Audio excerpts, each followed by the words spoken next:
Hello everyone, जय हिंद, वंदे मातरम। स्वागत है आप सभी का हमारा आज के इस वीडियो में। मैं हूं गौरव सर और ये है आपका अपना चैनल जिसका नाम है फिजिक्स क्लासेस बाय गौरव सर।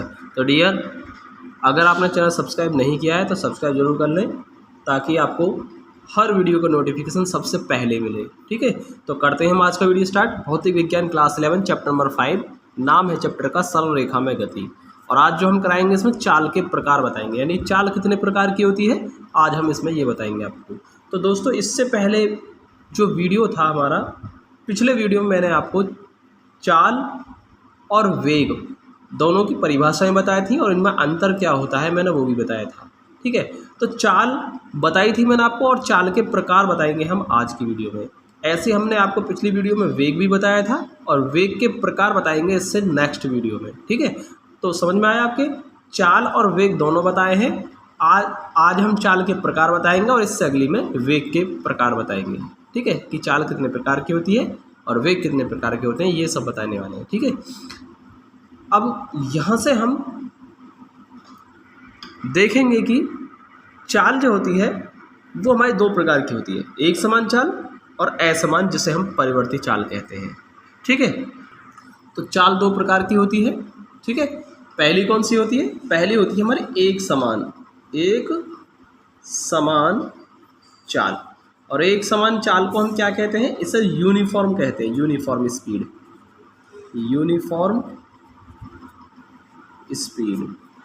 ठीक है, अब हम बात करते हैं दूसरा टाइप क्या होता है, वो होती है असमान, जिसे हम कह सकते हैं असमान कह देते हैं या फिर कह देते हैं इसे परिवर्ती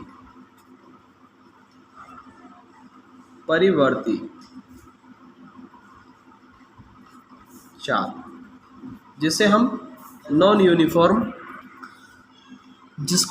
यूनिफॉर्म स्पीड कहते हैं। ठीक है, यानी एक समान चाल और असमान, यानी यूनिफॉर्म और नॉन यूनिफॉर्म। ठीक है, अब हम एक एक करके बताएंगे आपको एक समान चाल कौन सी होती है और असमान चाल, यानी जिसे हम परिवर्ती बोल देते हैं, ये क्या होती है। तो देखिए, पहले एक समान चाल को समझ लेते हैं। यदि कोई वस्तु समान समयांतराल में समान दूरी तय करती है तो उस वस्तु की जो चाल होती है यही कहलाती है एक समान चाल।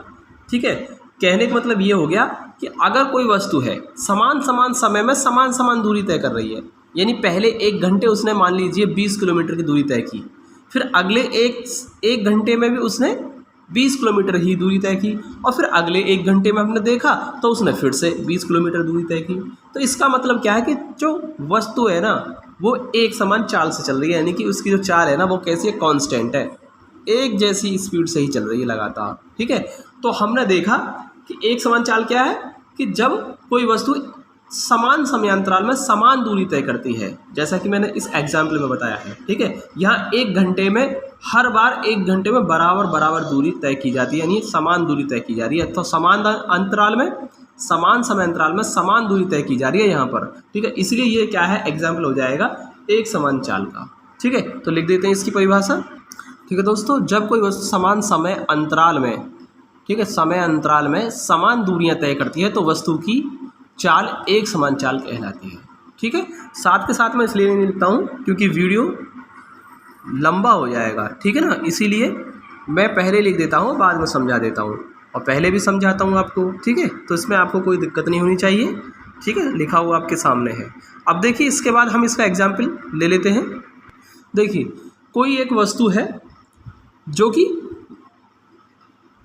एक समान चाल से चल रही है, ठीक है, या एक समान चाल से गतिमान है। तो उसने देखिए पहला यानी कि प्रथम 1 घंटा, पहले 1 घंटे में उसने दूरी कितनी तय की? मान लो उसने 25 किलोमीटर दूरी तय की पहले 1 घंटे में। फिर उसने दूसरा 1 घंटा, अगले 1 घंटे में यानी नेक्स्ट 1 आवर में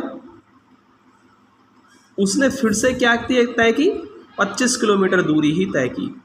फिर वो तीसरे घंटे में चली, नेक्स्ट 1 आवर में, यानी अगले 1 घंटे फिर उसने दूरी तय की, वो भी कितनी की? 25 किलोमीटर दूरी तय की।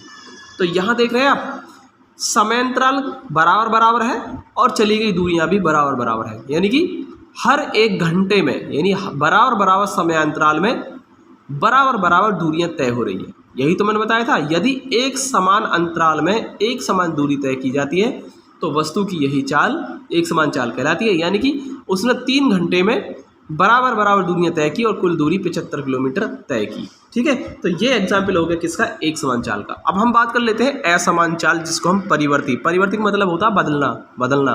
ठीक है, एक समान का मतलब एक जैसी चाल, और असमान मतलब इसका उल्टा हो गया, एक जैसा ना होना, यानी कि बदल जाना, जिसको हम कहते हैं परिवर्ती चाल। ठीक है, तो अगला आता है इसमें असमान चाल।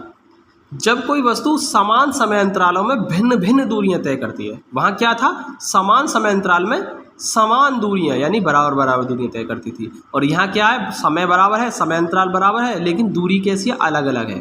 ठीक है, तो इसी चाल को कहते हैं हम असमान चाल, जिसे हम परिवर्ती चाल कहते हैं। अब इसका एग्जाम्पल लेते हैं। देखिए एग्जाम्पल क्या होगा इसका, मैं इसका एग्जाम्पल लेता हूँ। जैसे कि प्रथम 1 घंटे में किसी वस्तु ने, प्रथम 1 घंटा, पहले 1 घंटे में मान के चलो कोई वस्तु है जो असमान चाल से चल रही है, उसने पहले 1 घंटे में कुल 20 किलोमीटर दूरी तय की, और दूसरे में द्वितीय 1 घंटा यानी सेकंड 1 आवर में उसने तय की 30 किलोमीटर, मान लो 30 किलोमीटर दूर तय की, और तीसरे 1 घंटे में कितनी दूरी तय की उसने, मान लो उसने कितनी तय की, 25 किलोमीटर दूरी तय की। तो आप देख रहे हैं यहाँ पर हर बार समय अंतराल बराबर बराबर है, लेकिन चली गई दूरियां कैसी हैं, अलग अलग हैं। तो कैसा, समान अंतरालों में, समान समय अंतरालों में भिन्न भिन्न दूरियां तय होती है। देखिए आप भिन्न भिन्न है, पहले में 20 किलोमीटर, फिर 30 किलोमीटर, फिर 25 किलोमीटर।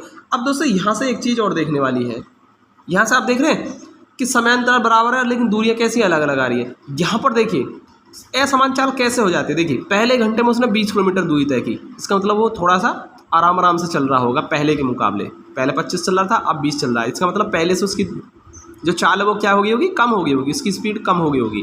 फिर अगले 1 घंटे वो 30 किलोमीटर दूरी तय कर गया, यानी कि समय उतना ही है लेकिन दूरी उसने ज़्यादा तय कर ली। इसका मतलब क्या, उसने अपनी स्पीड बढ़ा ली होगी, है ना, और इतनी बढ़ा ली है कि 1 घंटे में 10 किलोमीटर ज़्यादा दूरी तय कर ली, तो इसका मतलब उसने अपनी स्पीड बढ़ाई होगी। फिर अगले 1 घंटे में उसकी स्पीड कम हो गई, उसने 25 किलोमीटर दूरी तय की, इसका मतलब 5 किलोमीटर दूरी तय कम की उसने, है ना, कम तय की है। क्यों, क्योंकि अब यहाँ पर हुआ ऐसा होगा कि इसने अपनी स्पीड हल्की सी कम कर ली होगी, तो 1 घंटे 5 किलोमीटर दूरी उसने तय की, यानी कि धीमा पड़ गया होगा वो।